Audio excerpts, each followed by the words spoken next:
What's going on, guys? All right, I just want to drop a quick video. I don't even know if this is an optimistic Knicks fan, but I am going to talk Knicks. I'm going to talk league in general. Yeah, Bubba. I'm going to talk league in general. Overall, this really pertaining to the man of the hour. It seems like, as we wait for game two. Seeing the man of the hour, the guy that all eyes are on is Giannis Sweepstakes. And there's this little growing controversy over, what is he going to leave? Is he going to stay? Look, the man has always demonstrated he's perfectly fine in Milwaukee. That's not the issue. That's not the issue.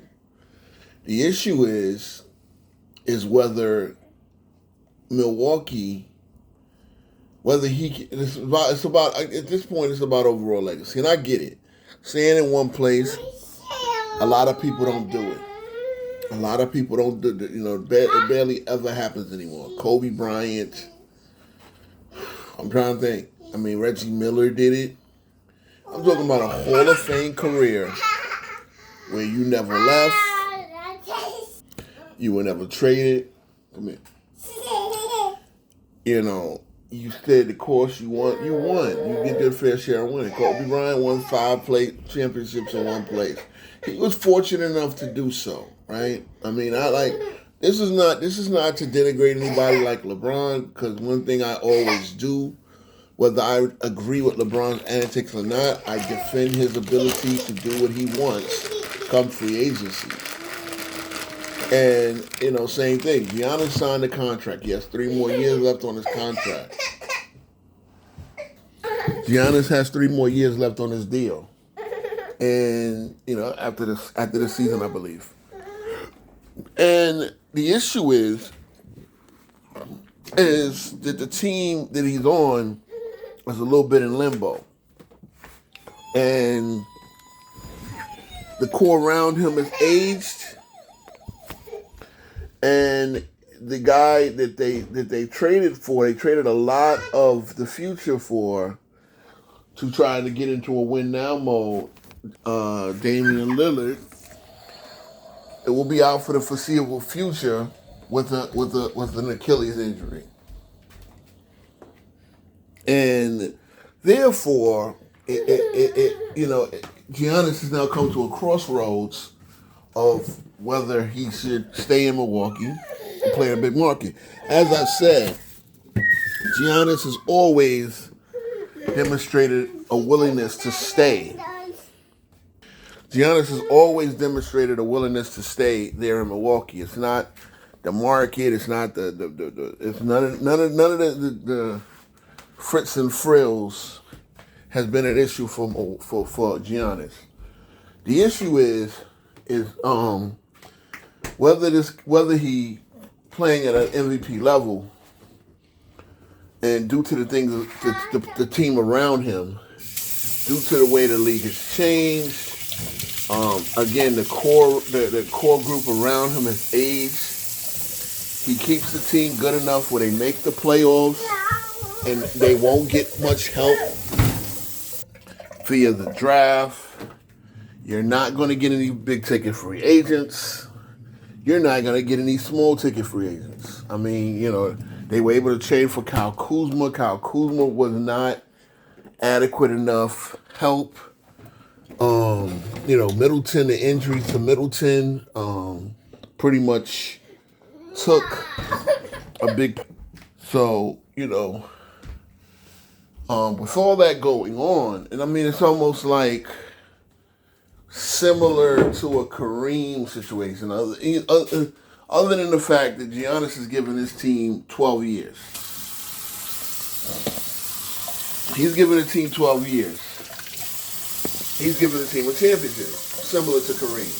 He's given the team a couple of MVPs, a defensive player of the year. Like, Giannis, real talk, him and Kareem are 1 and 2 for the greatest Bucks of all time. Without a doubt.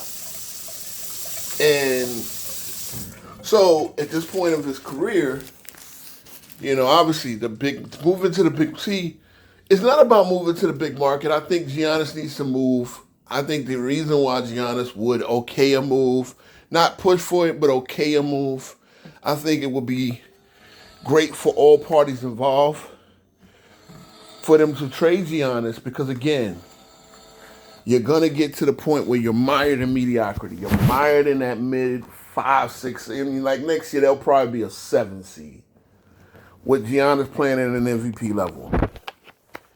And to me, that's a little bit of a waste. You understand what I'm saying? Look, Giannis is if Russell Westbrook goes over to Italy or wherever the hell they're offering him $150 million, then Giannis will be remaining as my favorite player in the league. And of course, I would love for once for my favorite player in the league in his prime to play for my favorite team. In a perfect world, we bring in Westbrook and Giannis to get this team over the top. That's kind of my thinking here.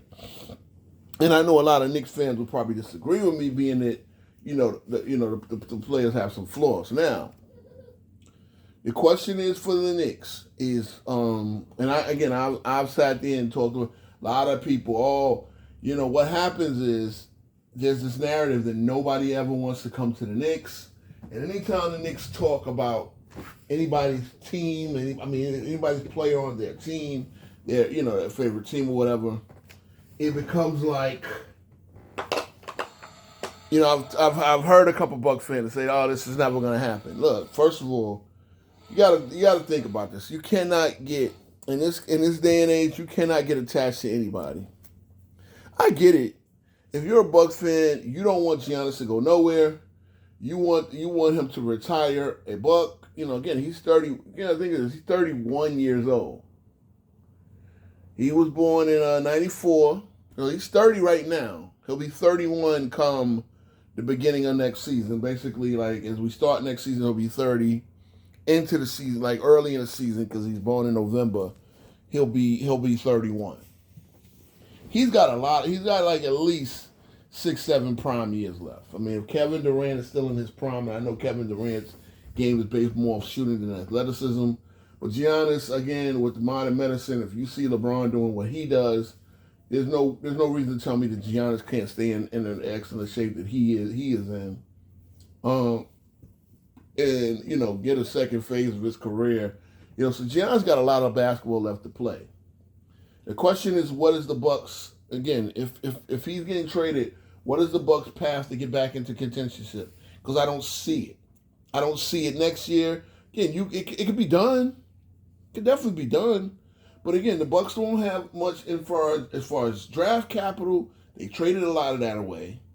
They won't, can they luck up and find another Chris Middleton that they can develop into a legit number 2 while they wait on Dame? And again, the next thing is I don't think the Dame Giannis pairing was ever that great. Can they rebuild the defense? They don't have a lot of like Dame, and I think one of the big issues is you could not understand when they traded Holiday and Middleton got hurt, that injury that Middleton had. That was a large part of the defense because that's really the perimeter side of the defense. And with Giannis and Brook Lopez bring, and again, Brook Lopez's age. Brook Lopez will be 37, 38. What those guys bring defensively, well, when you have a Dame who's really, really bad at defense, I really never realized Dame got, look, far be it for me to make fun of an NBA player because I probably couldn't score a bucket on him. Most of the average people couldn't probably score a bucket on him. But, we're at the NBA level. Like, there's very little resistance. And if Dame was not going to bring, and I've always said this, Dame was not really a great point guard. He's another one of these guys who is a great guard, a great shooting guard, playing the point guard position. And that's pretty much kind of where it is. Like, I've never looked at Dame as a great point guard. Now, he's a great scoring guard. That's the thing. A lot of these, even Jalen Brunson, I gotta admit this. Even Jalen Brunson leaves a lot to be desired in terms of being a true point guard. Again, I know everybody's favorite guy, Halliburton, another guy that I, I, I think we gotta, again, you see the assist numbers and you say, first of all, the way they judge assists now is completely different. Like, a lot of these assists are like not really assists. Like, I would say 30% of the assists that they now score, maybe a little bit less than that. It's like almost some of these guys, you got to take 20% of their assists away. Because if they called it like it back in the day, like you couldn't take more than one or two dribbles, and then get it. So now guys you can pass to a guy, he gets a clip half to the basket, he dribbles 4 times, scores a layup, and that's called an assist. That's not assist is where you get a guy pretty much ready to score within the next 2 or 3 seconds. Maybe he takes one head fake, up fake, whatever. Guys can do 5 basketball moves after a pass, and the player gets an assist. And that's where, again, a guy like I don't want to take this because Halliburton seems to be the man of the hour, and I don't want to take his shine. I mean, I still got OKC in 6, but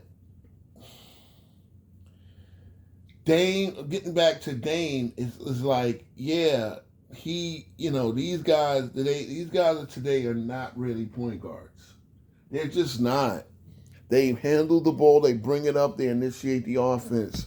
But they don't do everything point guards of the past used to do. And that's not me being an old head nostalgic. That's really just an observation of the game.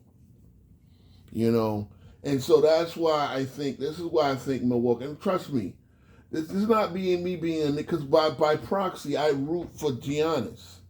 I rooted for his team. I picked his team to beat Indiana. And Indiana still is. And you had that situation. Like, again, how many times must Giannis, this is legacy-wise, how many times must he get knocked out in the first round as terrific as he is? And he plays terrific.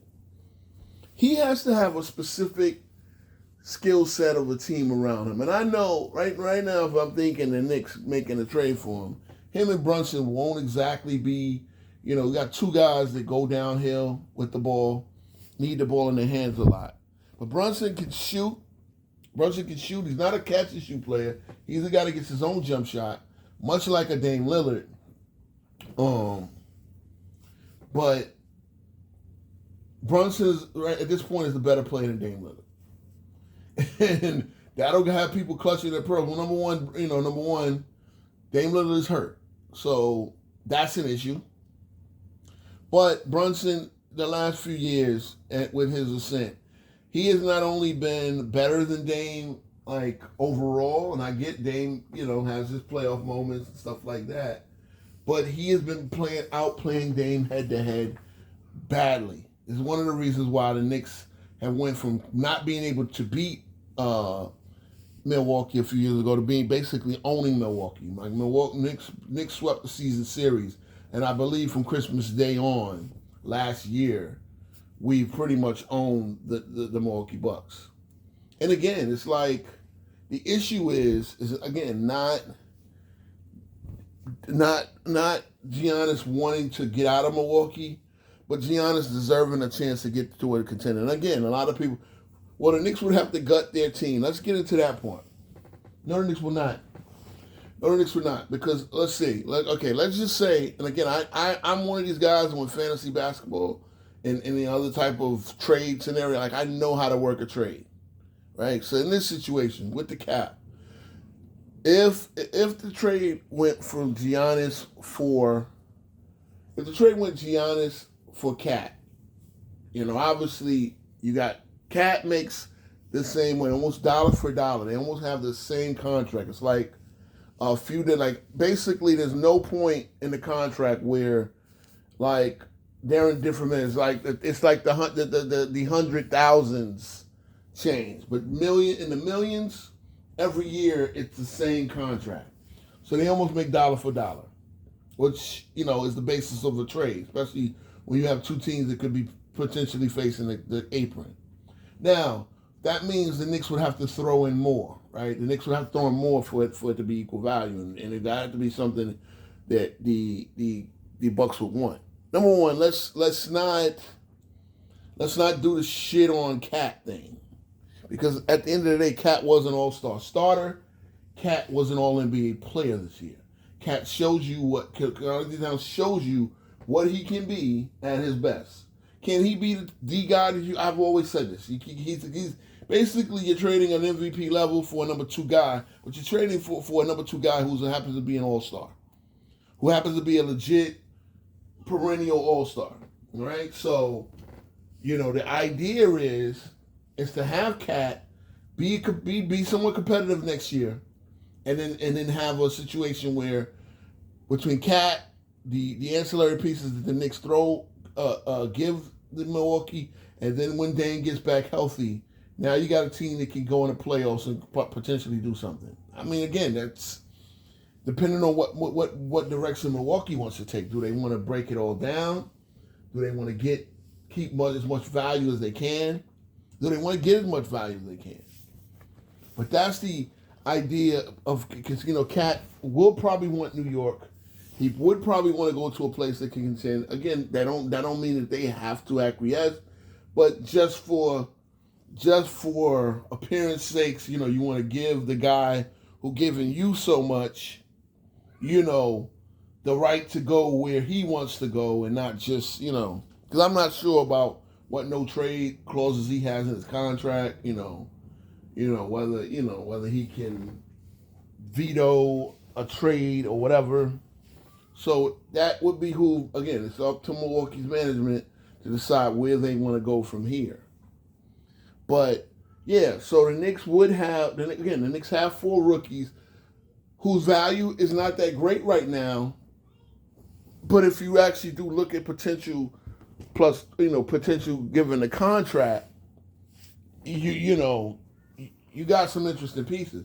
If nobody knew much when the Milwaukee Bucks got Middleton, and they got him pretty much after after Giannis' first year.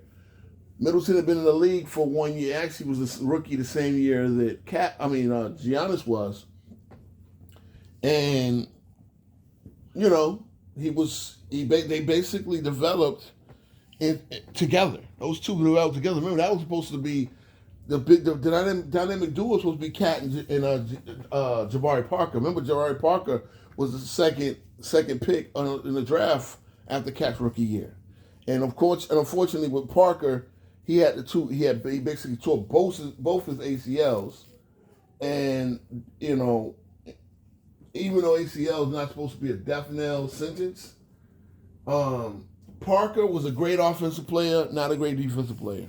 Unfortunately, I always thought at Duke he had the potential to be the next Grant Hill, but Jabari Parker never developed into a viable NBA player based on his lack of defense. Still could score the ball, right?